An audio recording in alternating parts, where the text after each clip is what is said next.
ছাড়ছে না তো বাবা বিরাট লোক। আমি কি কি মাছ আছে দেখো বন্ধুরা,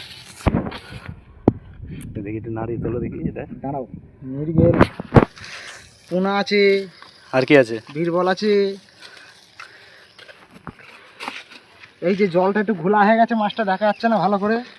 তেলাপিয়া আছে। আচ্ছা হ্যাঁ ঠিক আছে। হ্যাঁ ভালো ভালো মাছ, সব জ্যান্ত মাছ। এই খাওয়ার জন্য পোনা আর হ্যাঁ। পোনা তো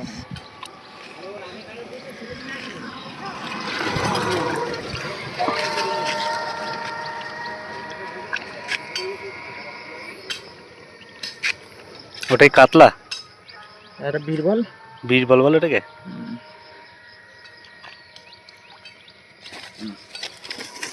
এই যে আর কি কি মাছ আছে দেখো। চিংড়ি আছে,